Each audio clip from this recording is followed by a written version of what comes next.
Hello everyone, I just wanted to share some boho beads that I've been busy making with the scraps that I received from LovemeBlue for Christmas.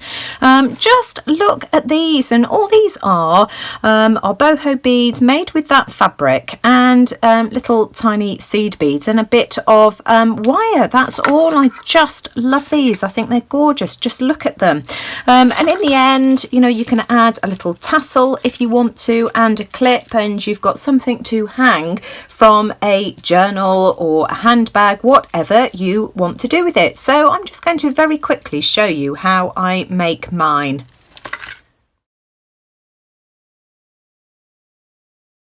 Of course, here's one of the bags of scraps that I bought, and these are the kind of scraps that were in it. You don't need very much at all. In fact, I think I'll put that piece off to one side. You know, any of these bits will just make absolutely gorgeous beads. So I've chosen a few scraps to work with. You don't need very much at all. I mean, the largest one here measures, let me just have a look, 5 inches by, let's have a look, just under 2 inches at its widest part, and the smallest piece is 3 inches by 1¼ inches, so you just don't need very much.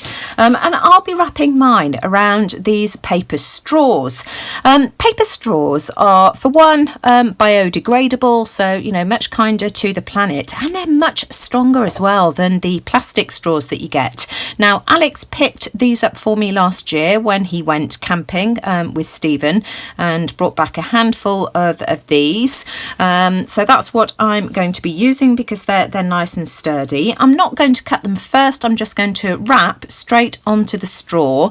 And the glue I'm going to be using today is Fabri-Tac. Now, a little tip for you. My Fabri-Tac had gone really thick and gloopy, and I'd still got probably, I don't know, well over half of my Fabri-Tac left. So I've watered it down with some isopropyl alcohol, and that's done the trick because this is acetone based. If you've got acetone, that would be perfect.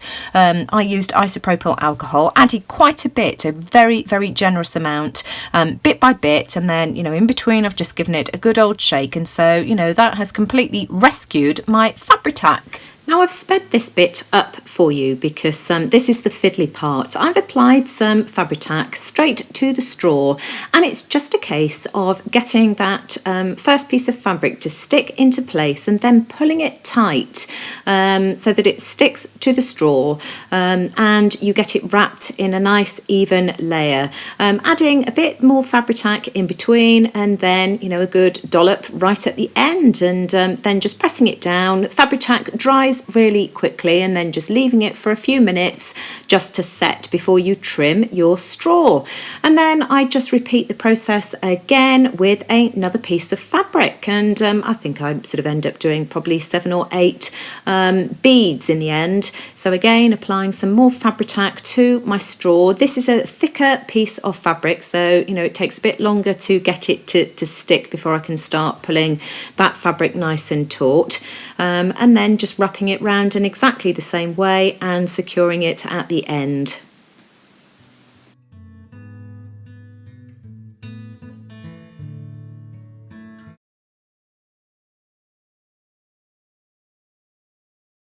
So I've covered my straws in fabric, and that's what I've got. So these are ready for me to start making these into beads. So let's start off with this one here.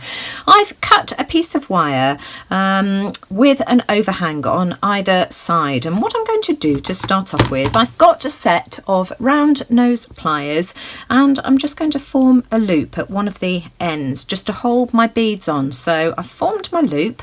I'm going to reinsert my round nose pliers and wrap that over twice. Normally, if I was making earrings or a necklace, I'd wrap it 3 times, but for this, twice is enough. And then I'm going to grab my snippers and just cut that excess off.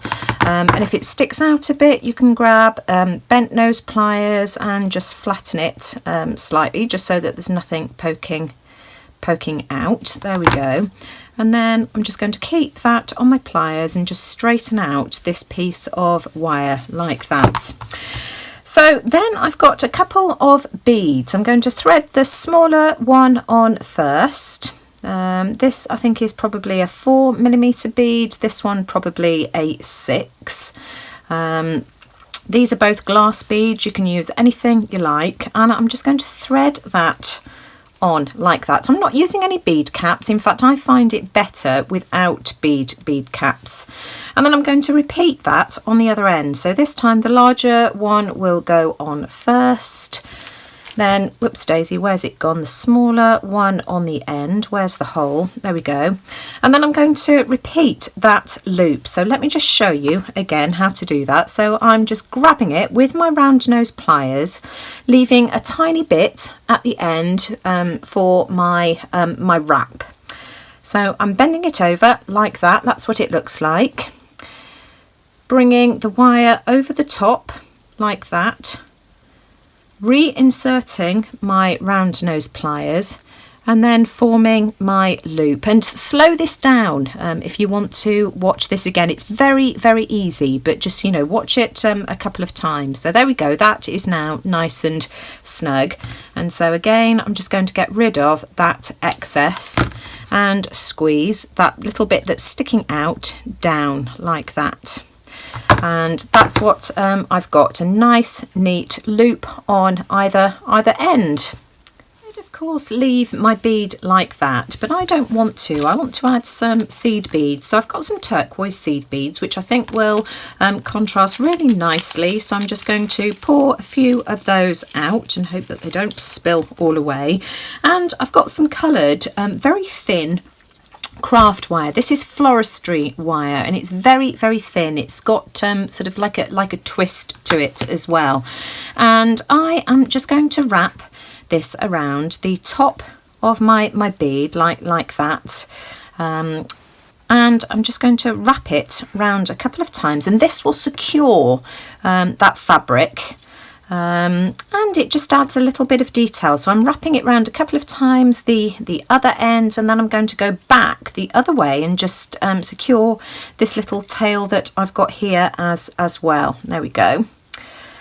And then I'm going to wrap it round again, and then I'm going to cut myself a length off and thread on a few beads, and I'm just going to add a few bead details to my bead. Here we go. So we'll sort of put a few of these on.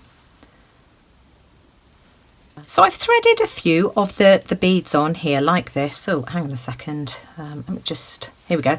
And I find it easier to just work with a few beads at a time. And so I'm going to pull my wire taut and just wrap this around like this, spacing these seed beads out fairly evenly like this. It doesn't have to be perfect because we're going to sort of come round and wrap the other way in a second anyway.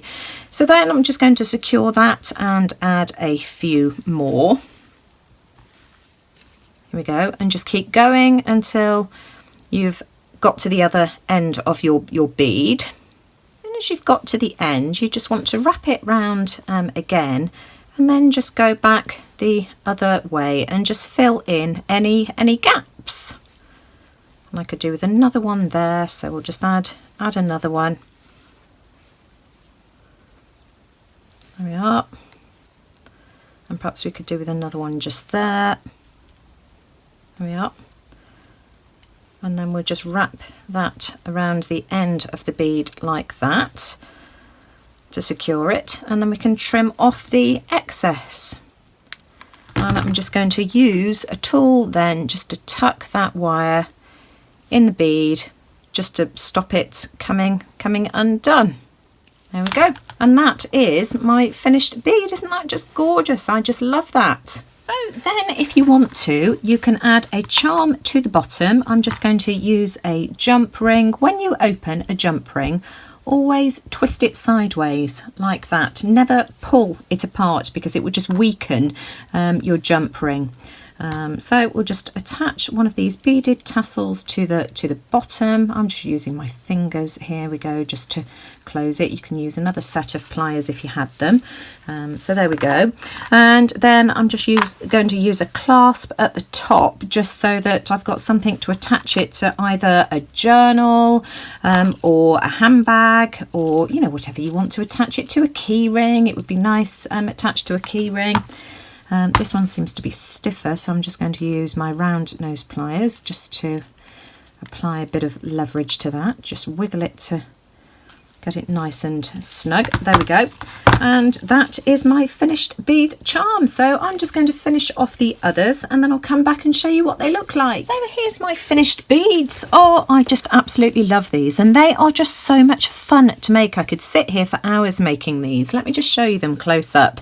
You can see that I've used different colours of seed beads on these, different coloured glass beads as well. You can see fibres showing on some of them, and I just love that because that just adds to the rustic boho feel. Some of them I've added a tassel to, and some of them I haven't, because I don't know what I want to do with them as yet. And of course I've still got all the ones in my pretty little box as well.